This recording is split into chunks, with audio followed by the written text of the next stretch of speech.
every single one of our major customers and minor customers all shut their doors overnight. You need the right people in the right place at the right time. And sometimes you have the right people in the right place, but at the wrong time. I've got to keep going forward. I've got to keep looking for revenue streams. I've got to keep looking for growth, keep looking at new ways of doing things. But, what's the culture like at the business? What do we stand for, the values? I've got to tick that box on my personal development program I don't really want to be here.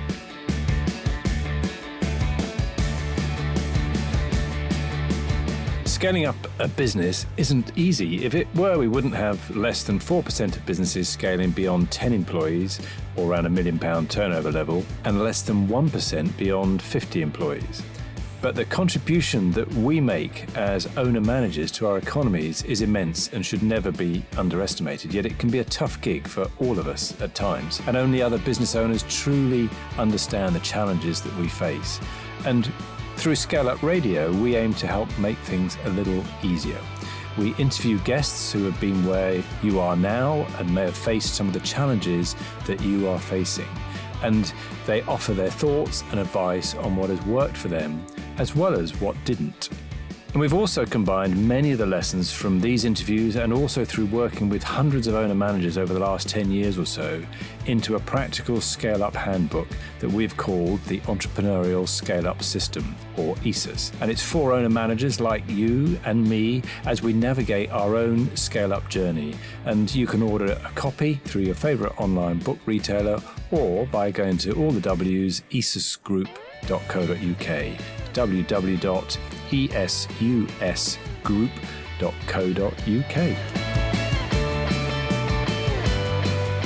Hello, I'm Granger Forson, and welcome to this week's episode of ScaleUp Radio. This week, I'm speaking to John Fisher of Westway IT, who specialises in looking after the IT needs of micro and small businesses.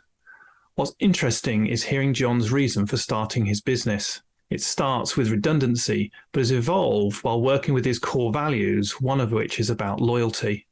As always, there are some great takeaways from our conversation, including grab the opportunity that present themselves to you. Don't be afraid of failing. That's not to say you shouldn't be reckless, but try not to be overcautious. The power of peer-to-peer networking to strengthen your network and broaden your knowledge base, not just your customer base. And building on a set of values of education, loyalty, and quality relationships. What I feel is really fascinating in our conversation is hearing just how the core values of the business are so vital to John and Westway IT. Also, he doesn't want the relationship between him and his clients to be purely transactional. He wants a proper working relationship with them. I know that even though you may not be in the IT industry, you'll find something of real value from this episode. So let's go over and hear John.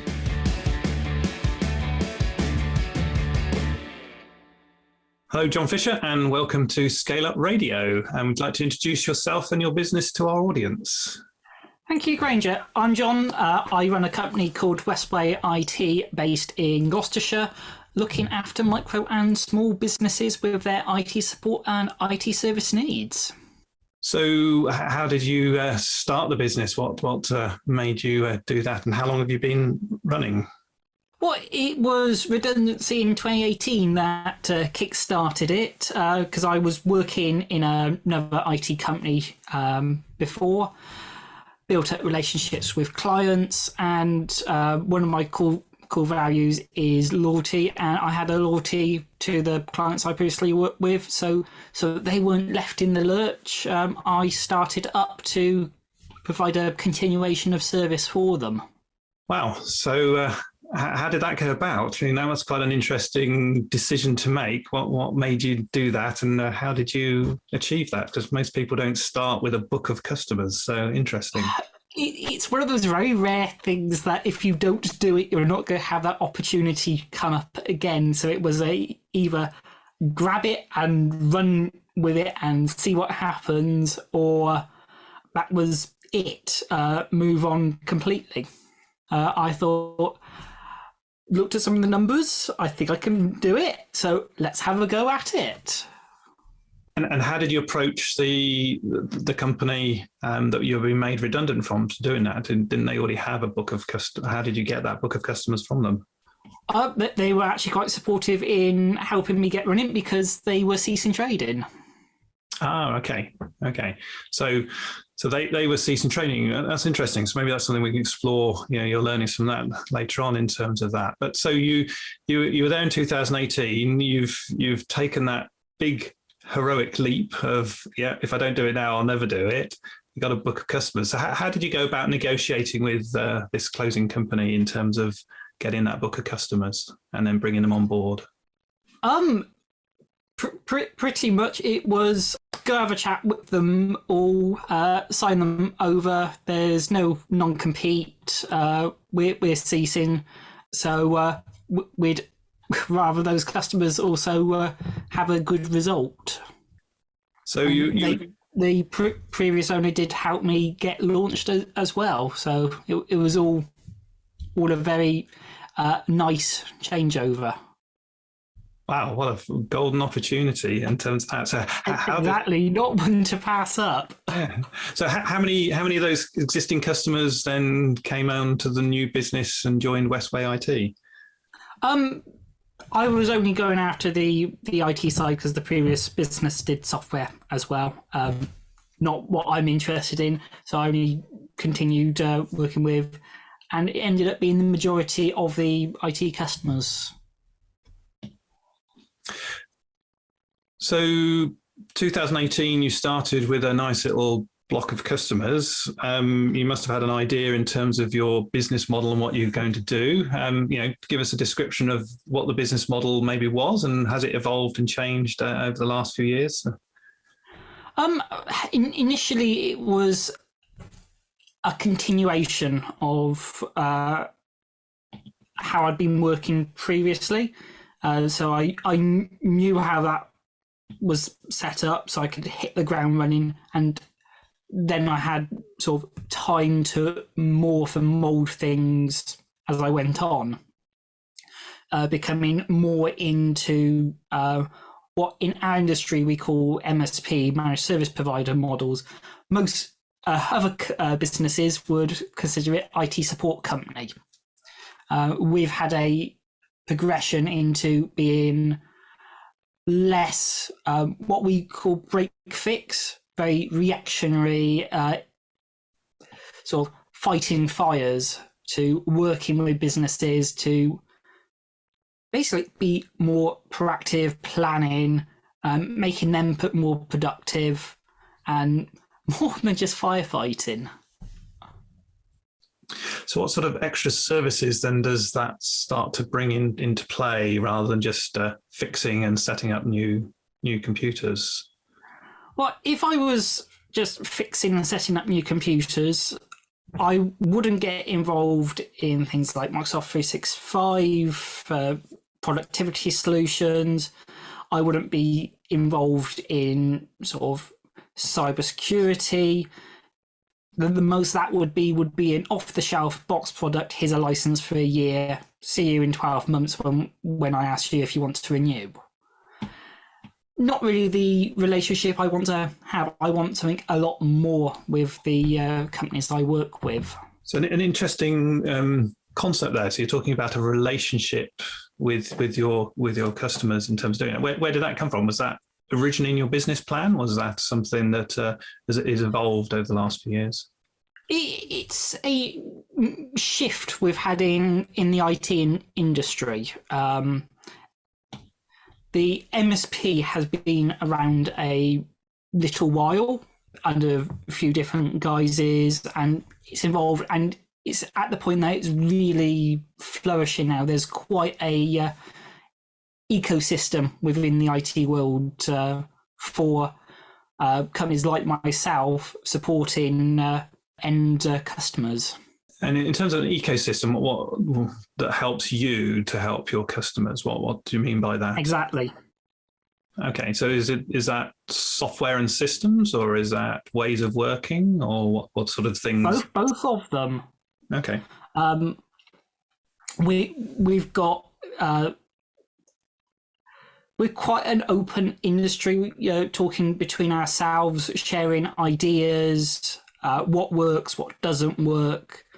So we've got our peer communities, we've got our sort of service provider companies that do our software and systems.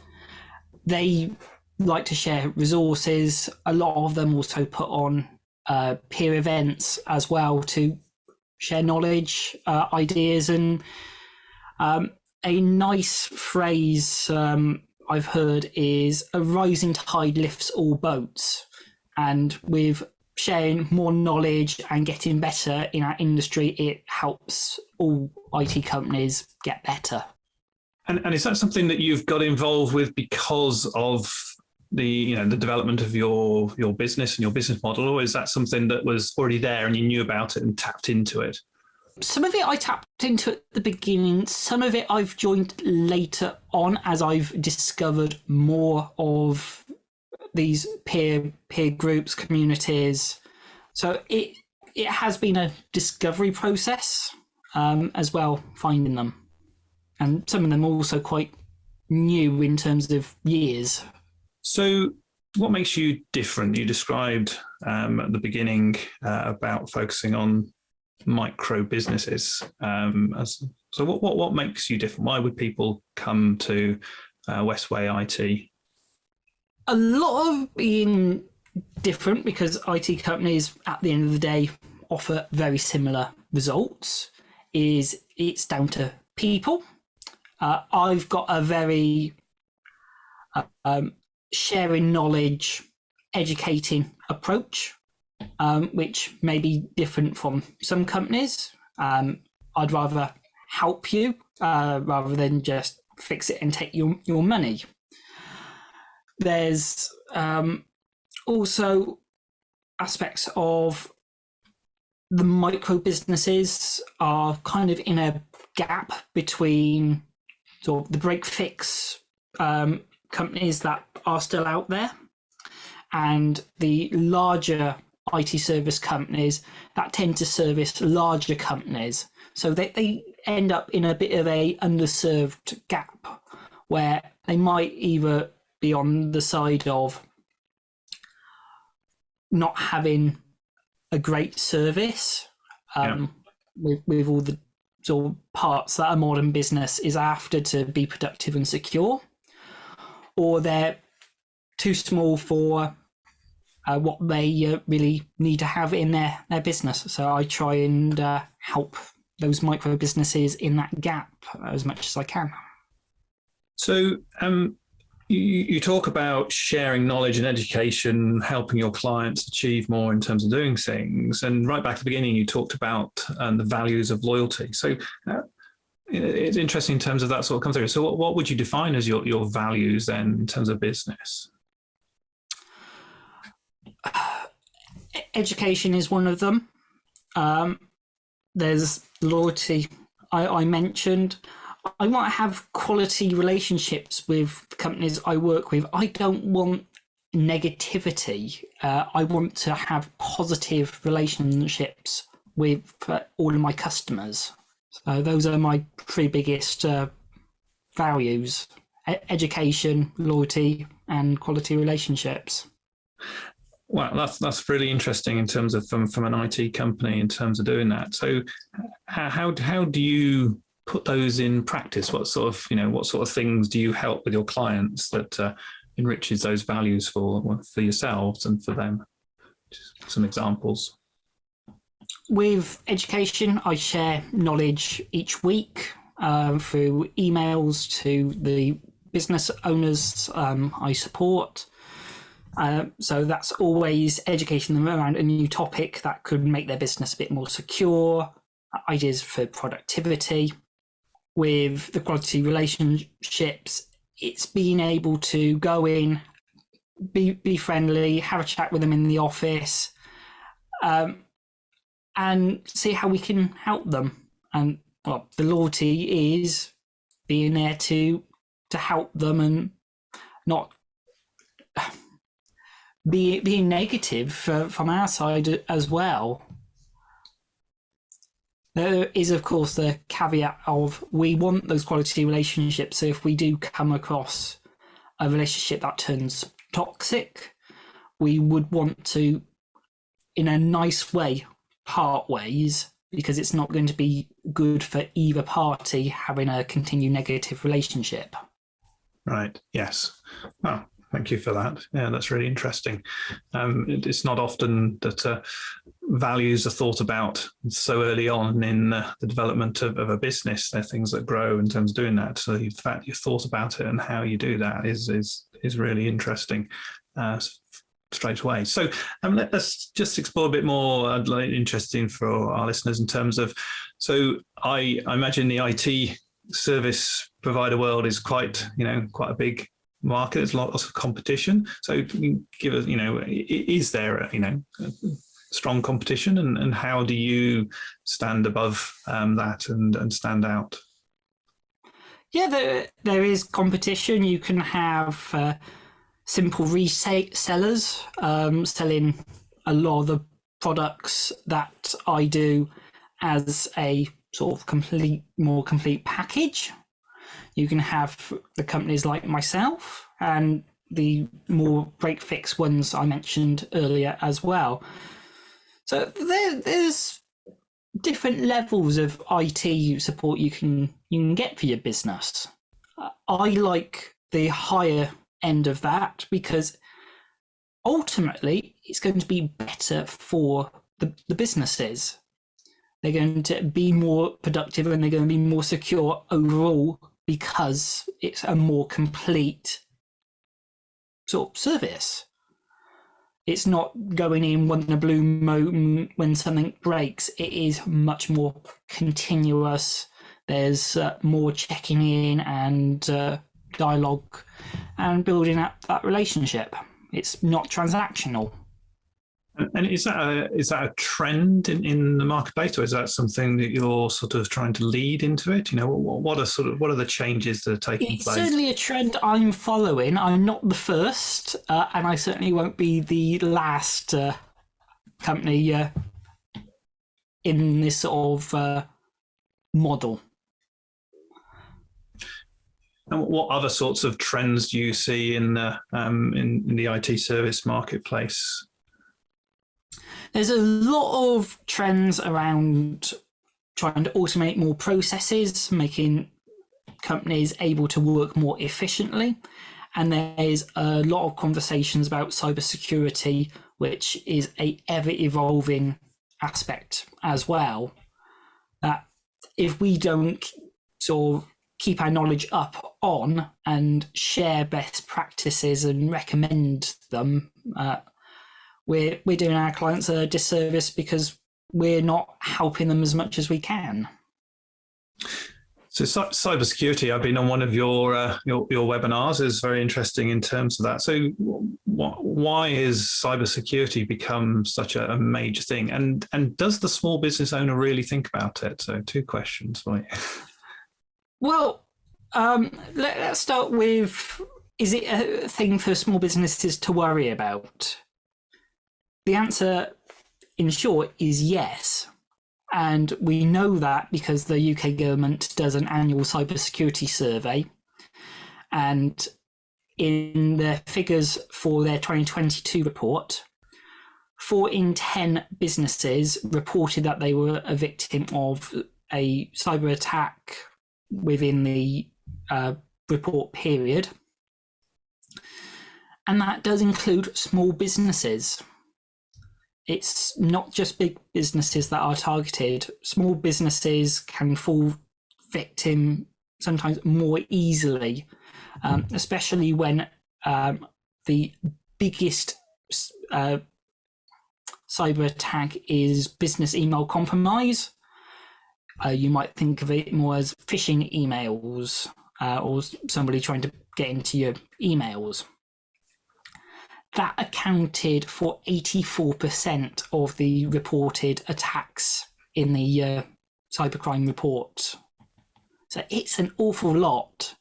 And those attacks are just sent out so wide, any business can be affected at any size. And with small businesses, there is a myth of I'm too small to be a target.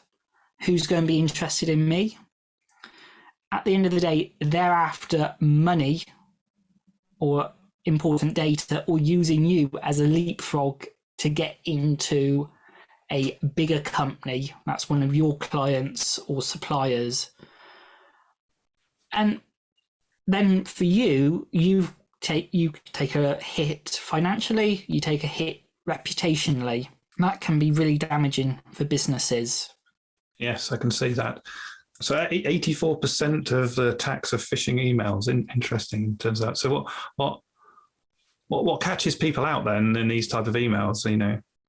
Well, that's a really difficult question to answer, because the sophistication of some of them are so good. It is very difficult to tell legitimate emails apart from these targeted phishing emails, especially when they've successfully got into somebody's mailbox and they're actually sending as them.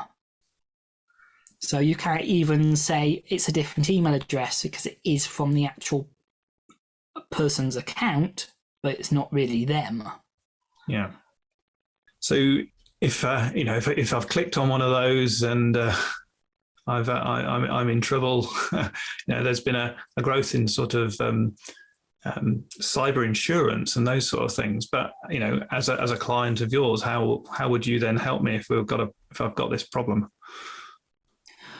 The best thing is trying to limit the risk in the first place by enabling things like multi-factor authentication, which so many platforms have, but so many people don't enable.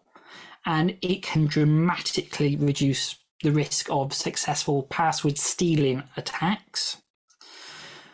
Awareness is the other one that really makes a difference, because when you're more aware of what to look out for, you're less likely to fall victim to a scam. Afterwards, this is where having good logging and recording of data allows us to actually go in and get a view of what's happened, what have they accessed. If they're taking your password, first action, of course, will be changing your password, because we don't want them to stay in your account. But there's other things we also need to check. We've got a rule for all of our clients that disables forwarding of emails to an external address.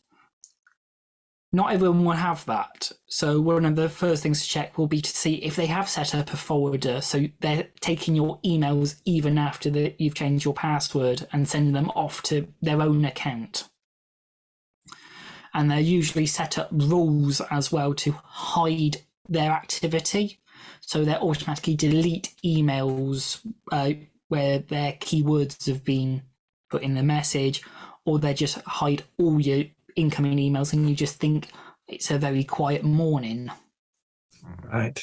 So we like to explore, the business growth and how you've developed and what you've been at in terms of doing things. So let's just go back to that start. It was really interesting in terms of doing that. You said that, without naming names or anything else, and confidentiality, but the organisation you're in failed. So did you learn anything from that as you were starting and thinking about the design of your business?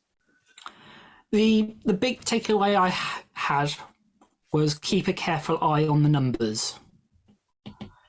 That's what killed that business. So the eye was taken off the numbers, and when it was unpicked, it was getting worse and worse. So I like to keep a good eye on what's going on. Zero is great because I've got it set up in a management account style, so I can see where I'm spending money and where I'm making money as well. So financial numbers, any other numbers that are important for you to keep an eye on? Ones that I've thought of more recently, thanks to sort of the peer groups I'm part of, is not undervaluing yourself, putting your prices up, and that's now an annual thing that I do every year. Excellent. So money in, money out, keeping a close eye on it in terms of doing that. Anything else that you track within your business? being an IT company, we get what we call tickets, issues or service requests. So keeping an eye on where the majority of them come from is good to see what we spend our time doing.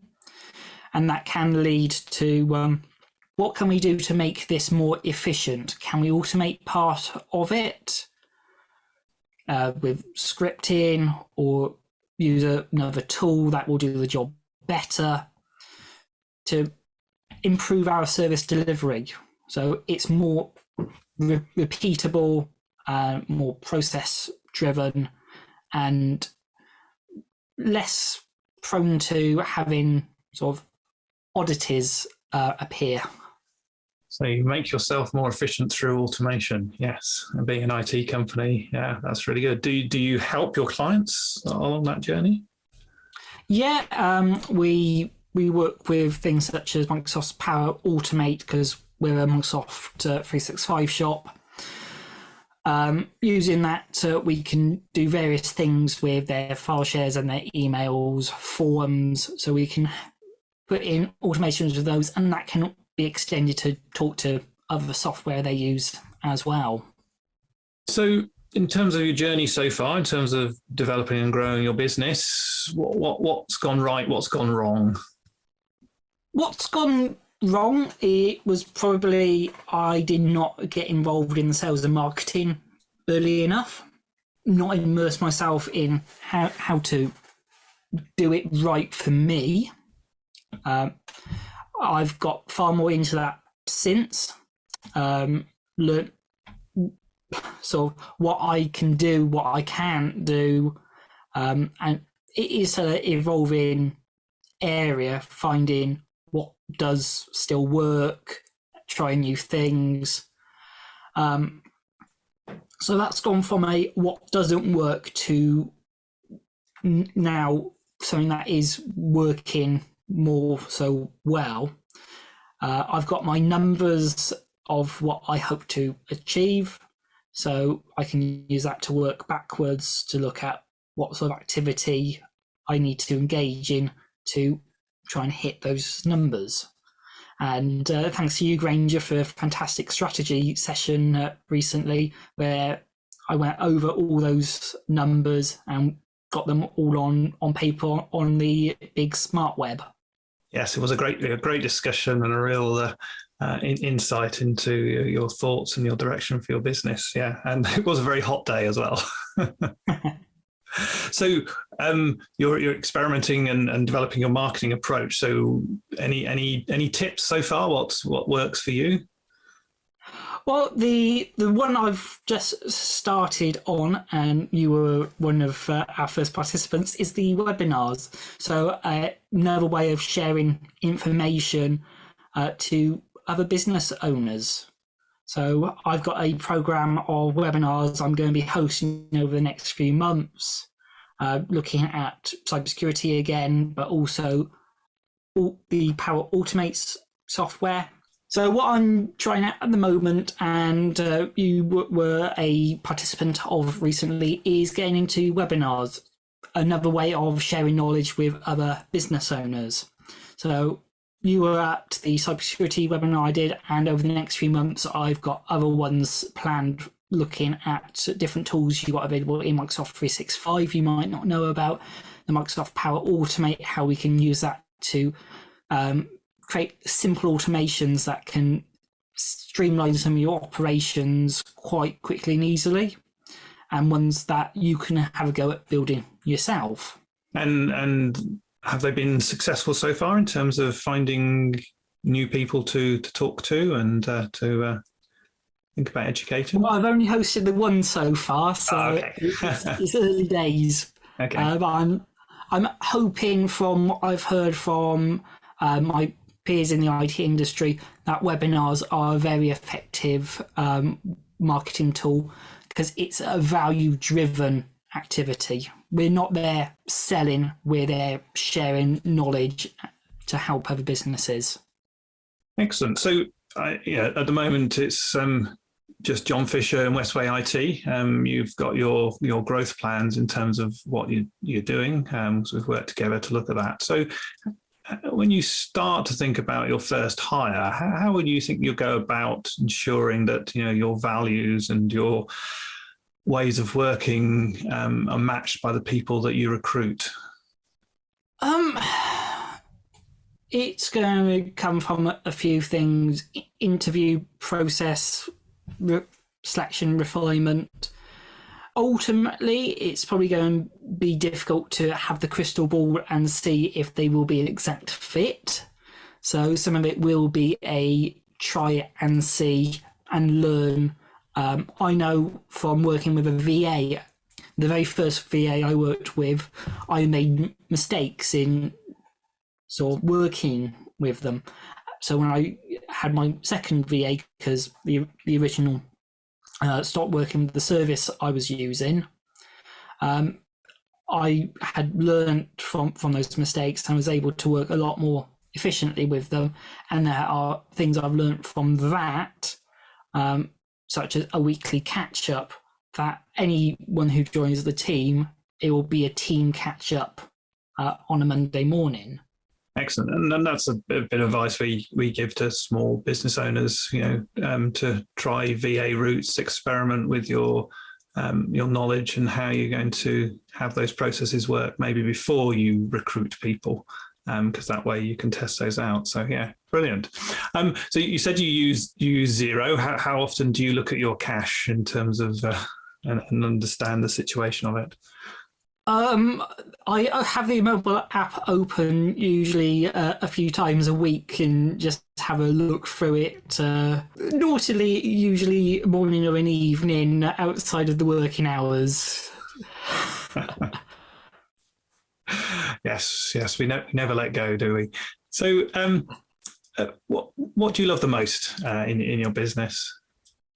I do like making a difference to other businesses, helping them be successful and being awesome. I love being able to explore new technology and try different things as well, because I love learning myself. And in the IT industry today, in terms of the service industry, what really frustrates you? Effectively, it's IT companies offering good advice and not coming up short, keeping their own house in order. For example, at the moment in the US, we know that an IT service company has had 50 servers compromised. We don't know who that company is, but the hackers have publicly said, we've got 50 servers of a company, which is nightmarish for any IT service company. And it's has enough actually been done to protect those systems. It's not saying that put the protections in place and you'll always be fine. There's always a risk. But if you have cheaped out, done the bare minimum or nothing at all, it causes problems for other IT companies. Something else from the US where some IT service companies have been sued because they weren't strong enough in recommending security protections and actions to take to their clients, and they were held liable for the costs incurred, which is again really scary as a provider. So we've got to be stronger and better in the advice we give. So I suppose to sum that, what you're really talking about is what frustrates you is IT companies not actually doing what they say they should be doing. So they may give advice, but they don't do it themselves. Or they don't give enough advice. Yeah. I can remember a number of years ago when Sony PlayStation, their online systems were hacked. And when it really came out, they discovered that actually the Sony board had not spent the money on the security systems that they should have done because they didn't want to, they didn't realise that it would cause that problem. But actually, it was just about money. It wasn't about keeping their clients safe. So not doing what you should be doing. Okay, brilliant. Okay, thanks for that. In terms of your journey so far, some key lessons that you've learned along the way as your business has grown and developed. Time management is certainly one. Love the calendar. There's innovations I've put in place. Scheduling tools are fantastic. If I get a service request come in, can you do this? I can send them a link and they can book the remote session or even a site visit straight into the calendar at a time that's suitable to them, but it knows when I've got the availability. So that removes back and forth discussions for me, making me more efficient and allowing me to then schedule my days better. Surrounding myself with peer groups and advice from other IT companies and previous IT company owners has been invaluable. I've gleaned so much information from reading what they write, talking with them, taking part in discussions. It's great to know some of the mistakes and some of the best things to do, so you can then take those and make it your own.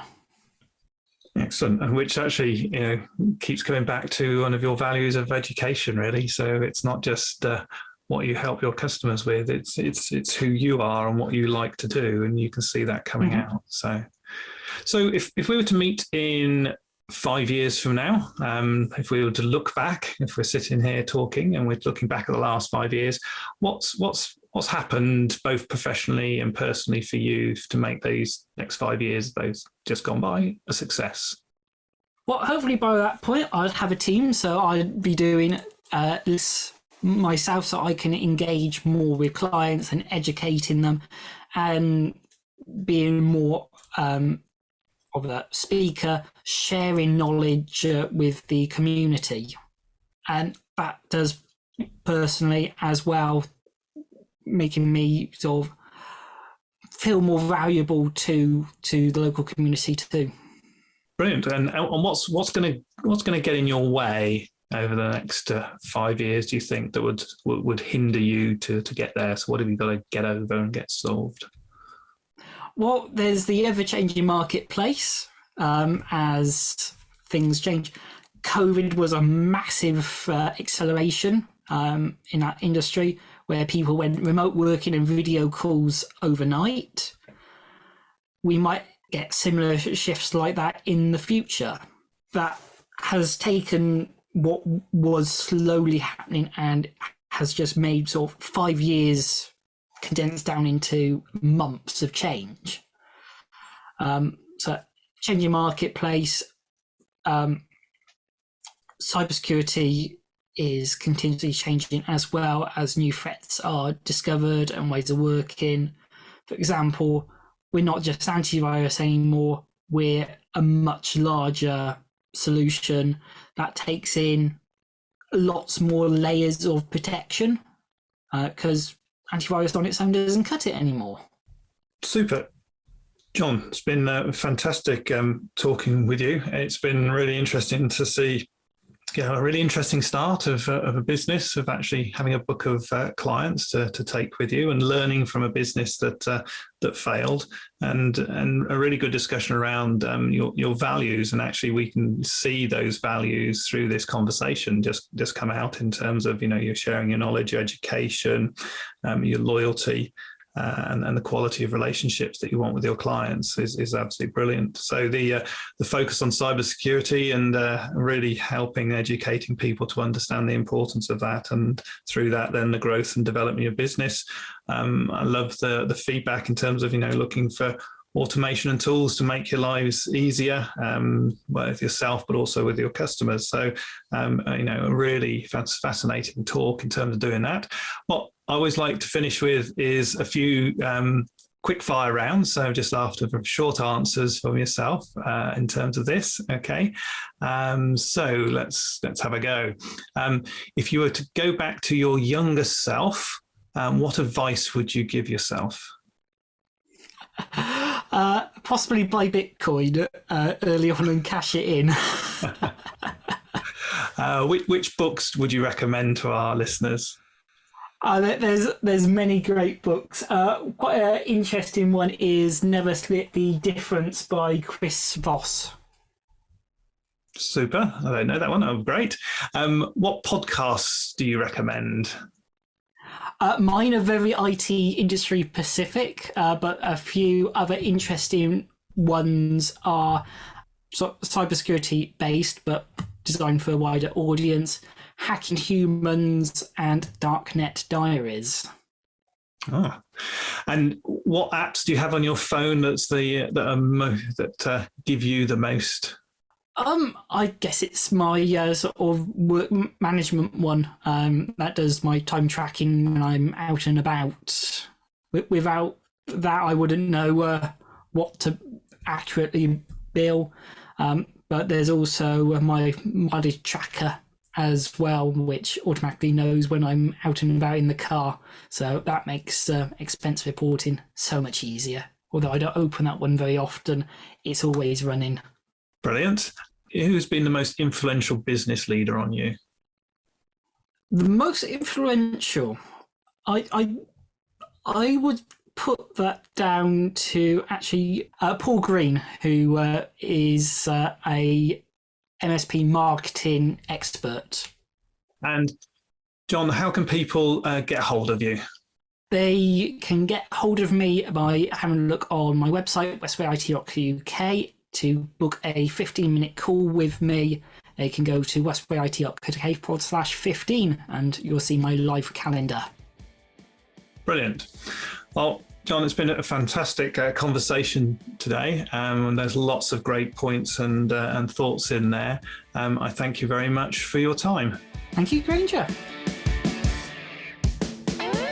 Don't forget to take a look at www.bizsmarts.co.uk to access a great range of resources to help you in your scale-up journey. So that's bizsmarts.co.uk, which is bizsmarts.co.uk.